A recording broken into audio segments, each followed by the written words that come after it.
And I can't stand, oh my God, I cannot stand weak-ass progressives. Sam Stein, nice reporter, nice guy. With the Bulwark, used to be with some other folk, Daily Beast and others. Here's what he tweeted. He said, gonna throw this out there. If Indiana Senate votes this down, Pritzker, who is the governor of Illinois, should announce he's taking redistricting off the table. I responded, hell no. If I'm Pritzker, first of all, I ain't taking nothing off. If Florida backs down, if Ohio backs down, and any other Republican state back down, if I'm Pritzker, I'll say, I'll think about it. But I'm down with Virginia saying, we're going to do a 10-1 map. See, this right here is the problem with Democrats/liberals/progressives. They want to go, oh, no, we going back. Hell no. No, you drive their asses into the ground. It's like in football. No. You don't just block them. You want an offensive lineman with a pancake block. You want them laying on their backs and they can't get up. You got to teach the right a lesson. And that's my problem with too many punk-ass, weak-ass Democrats/progressives/liberals. They don't know how to flatten folks' asses. You teach them a lesson. That's what you do. They've got to keep the pedal to the metal. They've got to keep the pressure on. Because if you back off just because Indiana backs off, to your point, Florida, Missouri, Ohio, the math ain't mathing. And so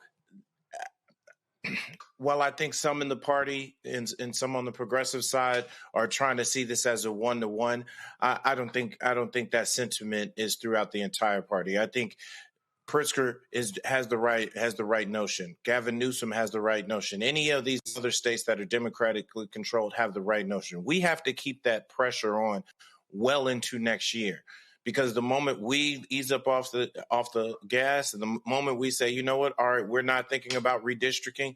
If you don't think they might call a special session to try to ran through some new district maps to win at the last moment, we haven't been watching. So if we're learning anything about this political, I hate to call it a game because these are real people's lives, but if we're learning anything about this political environment as it relates to real representation state by state, this is a point of leverage and a point of pressure, is that in order for us to have truly representative maps, both sides have to seem to be threatening each other with redistricting them out of these states. So, I don't know Sam like that, so I don't know where he's coming from. But I don't care where he's coming from. Disagree. I don't care where he's coming from. I totally disagree with this. Thelma, since we're gonna stay with football, and since we know we close to Virginia, I'm gonna go Bill Stewart, Herman Boone. When the racists was sitting here trying to keep them from winning the game, and the white coach Bill Stewart finally had enough, and he said this here. I know all about it, Titus. What are you talking about, Bill? You call this game fair, or I'll go to the papers. I don't care if I go down with you. But before God, I swear I'll see every last one of you thrown in jail. You dig your own grave. Defense on me! Okay, Petey, don't you drift to the strong side. Coach, they're calling a holding penalty on me every time. Did I ask for your excuses? You want to act like a star? You better give me a star effort. Do you hear me? Forget about him. Alan, you're in. Come on. All right. Now, I don't want them to gain another yard. You blitz all night. And if they cross the line of scrimmage, I'm going to take every last one of you out. You make sure they remember forever the night they played the Titans. Leave no doubt. Come on, now. Swing it left. Swing it left.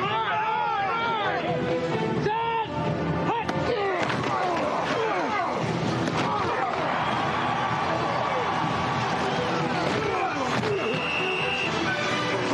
You want to make yourself comfortable down there.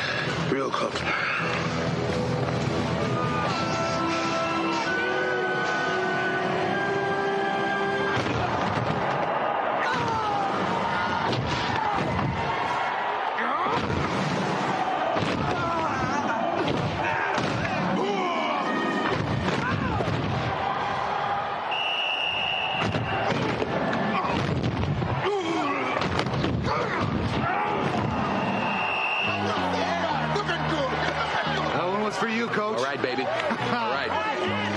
Let's hear coach. Run it up, Herman. Leave no doubt.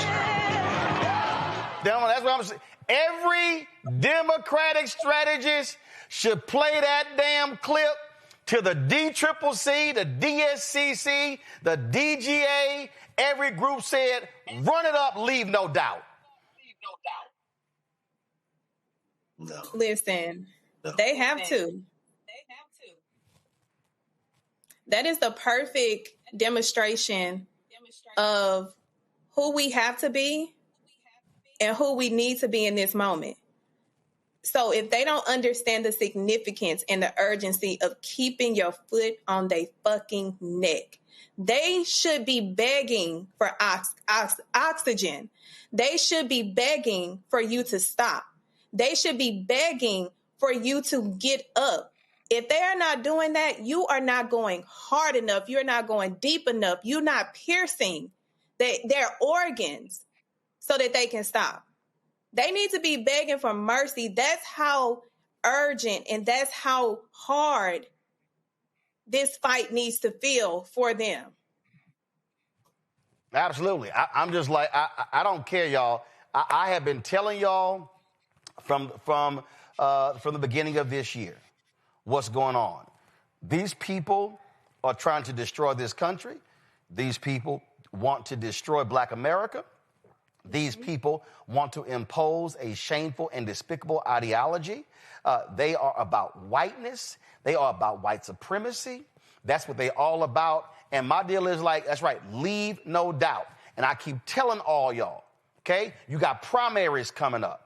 It was a whole bunch of y'all. Y'all know, y'all were after Kamala Harris, after she lost, and folks were like all despondent. And 2 days later, y'all were like, yo, Roland, you moved on. Yes, because she lost. I dealt with it.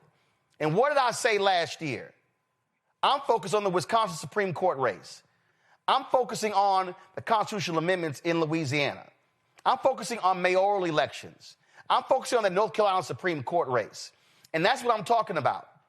This is not a moment where we can be sitting here wasting our time listening to silly podcasters, radio shows, gossip folk, talking about all unnecessary stuff. This is a war. These people want to destroy us. They want to implement Jim Crow 2.0 in every action that they are taking. And this is where we got to hit them with everything.